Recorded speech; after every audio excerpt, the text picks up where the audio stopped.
I want to take a few minutes to talk about why I personally love the medical coding field. I'm Victoria Mull. I'm a medical coder, auditor, educator, content creator. I've been in the medical coding field for over a decade and I love it. I know there's a lot of people out there that think medical coding is boring or monotonous, but I have always found it very interesting, very fascinating, very exciting. And if this video convinces you to start your journey into becoming a medical coder, you need to sign up for my masterclass because I will give you the total blueprint, everything you need to know about the medical coding industry, what type of salary expectations to have, what certifications you need, how to get the right education to be prepared for those certifications. It's all laid out in my masterclass in the description below, and I will tell you the absolute premier school that you need to go to that will check off all of those boxes, have you job ready as a medical coder in as little as 6 months. It seriously takes away all of the guesswork, so you have to click the link in the video description to check it out. Now, the first thing that I love about medical coding is all of the job security and the growth. So there's always going to be patients that need healthcare services, which means there's going to be medical records, which means there's going to be coding needed of those medical records. Now, everyone's always worried about automation, and I think that's honestly just about every industry right now is worried about automation, and medical coding is not exempt from that. But we've been using automation in medical coding for well over a decade, and because of the extraordinary amount of healthcare consumption that has been going on, the intensity of the regulations, the detail of it, the changes constantly happening, there is always a need for medical coders, even though we have developed some processes that have made the coding a little bit more efficient. So for example, even though a physician might be selecting their own diagnoses, they might not be getting selected correctly. There's someone who's going to have to review that, make sure it applies to the right medical coding guidelines, making sure that the documentation matches that diagnosis that they're selecting. The medical coders are the ones that really have that detailed knowledge of the regulations, of the guidelines, to make sure that everything is done and documented and diagnosed correctly. If you think about something even like your bookkeeper, yes, you can do your own bookkeeping, but it makes it much more efficient if you're able to hand that process off to an expert who knows all of the ins and outs of bookkeeping.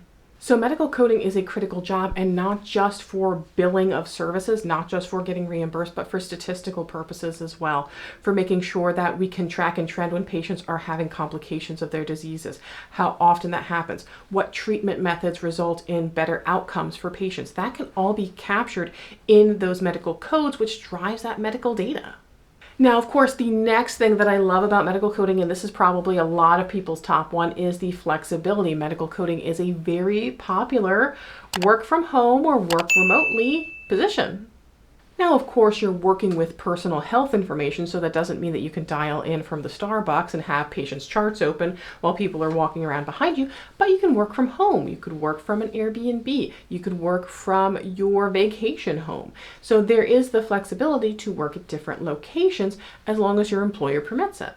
Now, some employers are more strict than others. They'll say, we want you to work from 8 o'clock until 4:30, and that's your designated time, and you shouldn't be deviating from that unless you're taking paid time off.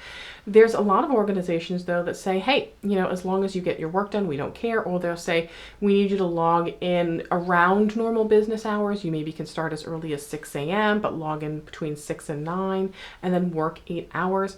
A lot of places are pretty flexible. There are certain times where it does become crunch time. They might want certain things in by the end of the month, for example. So there might be times where there's a heightened need for you to be online and working, but in most cases, they're pretty flexible. Now, the next thing to love about medical coding, specifically if you're not a very clinical oriented person, you want to help out, you want to work in the healthcare field, but you're like, I'm not good with patients.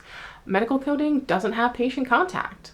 Medical coding is back end. It is behind the scenes. Yes, there are some practices where you'll see medical coders working in multiple roles, but those are a little bit more rare than the ones where you are either a designated medical biller and coder, or you're working for a larger healthcare organization and you're just on a team of other medical coders. So you can have a lifetime long career in medical coding and never have to take a blood pressure or give an injection or do anything that's hands-on patient care. Now, of course, you're an important part of the healthcare team, so it's good to be able to communicate, know things like medical terminology, be able to speak to the procedures that you're coding, and be able to communicate with providers, but there is typically not communication with patients.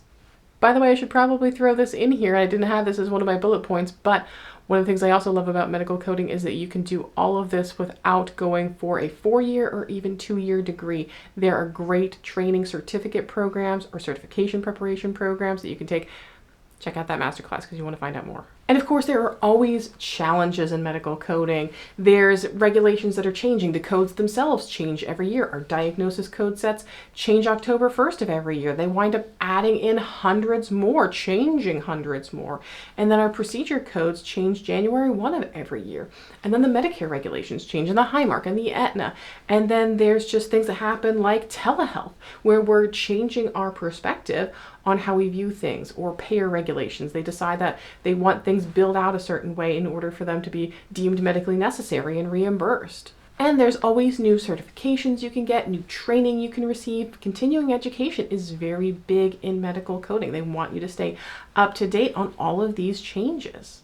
If you don't stay up to date and something changes and you don't know it, you could wind up billing things out incorrectly. You could wind up losing tons of money, and we don't want that to happen. I want you to be the most successful and best at your job. I want you to stay up to date and have an amazing and successful career in medical coding. So if you're looking for something where you get to learn a lot constantly, it never gets boring, it never gets stagnant, medical coding might be a great career for you. And the last thing that I want to say I love about medical coding is the community. Medical coders have lots of local chapters, both AHIMA and AAPC. Those are our certifying bodies, the organizations that we get our certifications from. And there is a great community out there that you can get connected with through that and through just your typical means, your Facebook groups, your Reddit groups, your online forums. And they always say it's not always what you know, it's who you know. So it's that network that's really going to help you build yourself and develop yourself, and oftentimes find you that really cool medical coding job. Plus, it's just nice to have a community of people to share your journey with. So if you're looking for a career with lots of flexibility and growth and job security, medical coding might be a very good choice for you. You don't have to have patient contact, but there's always something new to learn, always something going on, so it never gets stale, it never gets stagnant. There's always something to keep up with in this field, and if you want to learn about the best training program, again, check out that link for my masterclass in the video description. I'll tell you exactly what you need to know to get started and not go into student loan debt training to become a medical coder. And I am always here to provide you support and tips and tricks and tutorials, so make sure you subscribe to the channel. I will see you guys in the next video, and until then, just keep on coding on.